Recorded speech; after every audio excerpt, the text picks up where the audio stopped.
สวัสดีค่ะเพื่อนๆวันนี้นะคะนกจะมารีวิวอะไรนกเคยพูดถึงเสื้อกันฝนนะคะที่สกอตแลนด์จำเป็นมากๆเลยช่วงนี้หน้าร้อนนะคะแต่ว่าก็มีฝนตกนะคะมีวันนี้นะคะมีแดดออกบ้างนะคะแต่ว่าก่อนหน้านี้นะคะฝนตกโปรยๆนะคะแล้วนกก็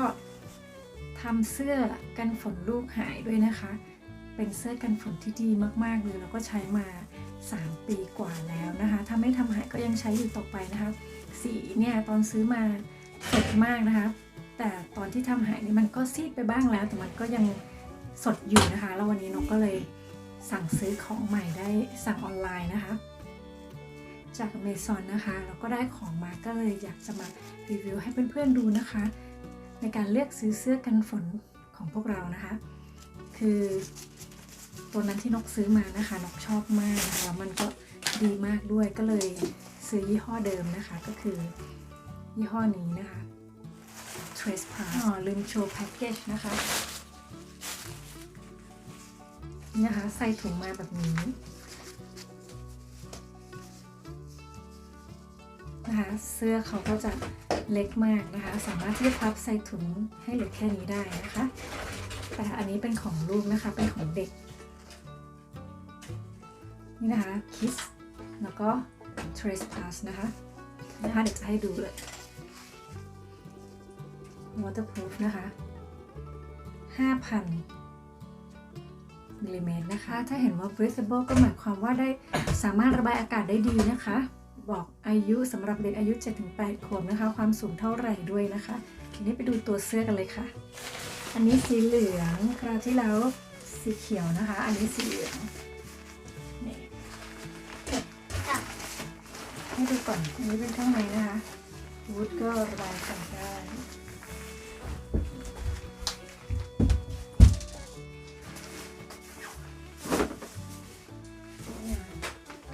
มันจะออกคล้ายๆตัวเก่านะคะนี่นะคะเป็นแบบบางนะคะชนิดบางก็ควรจะซื้อตัวใหญ่กว่าเด็กนิดนึงนะคะเพราะว่าเวลาที่เราใช้เนี่ย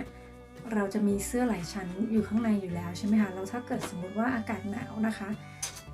เราก็ใส่เสื้อกันหนาวข้างในได้ด้วยแล้วก็เอาเสื้อกันฝนนี่คลุมไปอีกทีนึงเพราะฉะนั้นเสื้อกันฝนควรจะเป็นเสื้อที่ตัวใหญ่กว่าปกตินะคะกว่าตัวเรานะคะ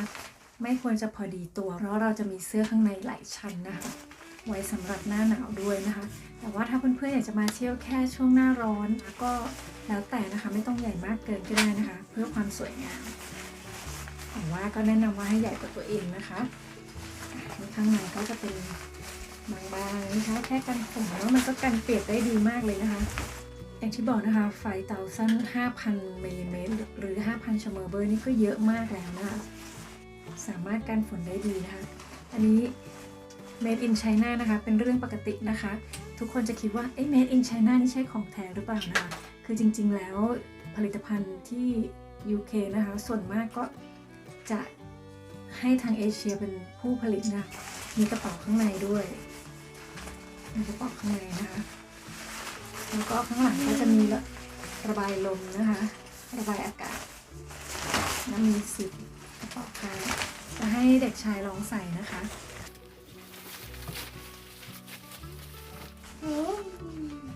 สวัสดีครับก่อนสวัสดีค่ะอันนี้คือใส่ใหญ่กว่าตัวนะคะซื้อมาใหญ่กว่าเขานิดนึงเพราะว่าเราซื้อออนไลน์เยอะไม่เน็ตนงเพราะว่าเราซื้อออนไลน์ด้วยแล้วก็คิดว่าใหญ่ก็ดีกว่าเล็กนะคะปกติเนี่ยจะไปซื้อที่ร้านแล้วก็ลองนะคะแต่อันนี้ทำหายก็เลยไม่ได้นะคะเพราะว่าถ้ารอนานเราก็จะไม่ได้ออกไปข้างนอกกันนะคะเห็นไหมคะจะช่วยปิดดีถ้าหัวนี่หันหลังให้หน่อยถ้าหัวนี่มันใหญ่ไปนะคะก็สามารถที่จะดึงนี่มาติดได้ไหมคะ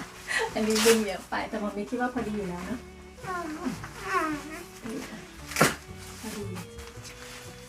ก็เวิร์กนะคะพอดีเลยนะสีสวยด้วยโอเคขอบคุณครับนายแบบเสร็จแล้วเหรอเสร็จแล้วก็อันนี้ก็เป็นของเด็กนะคะก็ของผู้ใหญ่ก็เหมือนกันนะคะก็เลือกที่ใหญ่กว่าตัวนิดนึงมาช่วงซัมเมอร์ก็ ไม่ต้องใหญ่กว่าตัวมากนะคะ แต่ถ้ามาช่วงหน้าหนาวนี่ต้องเผื่อเสื้อกันหนาวข้างในไว้ด้วยนะคะ หรืออีกทีหนึ่งก็ซื้อเสื้อกันหนาวที่มันกันทั้งหนาวและกันทั้งฝนได้ก็จะดีมากๆค่ะอ่ะวันนี้ก็มารีวิวเสื้อกันหนาวของเด็กเพียงเท่านี้ก่อนนะคะยังไงก็หวังว่าทุกคนจะได้ไอเดียแล้วก็ชอบคลิปนี้นะคะ ถ้าชอบก็ช่วยกดไลค์กดแชร์กด subscribe เป็นกำลังใจให้กันนะคะวันนี้นกแล้วก็เด็กต้องลาไปก่อนนะคะสวัสดีค่ะ สวัสดีครับ เก่งมากเลยลูกบ๊ายบายจุ๊บๆ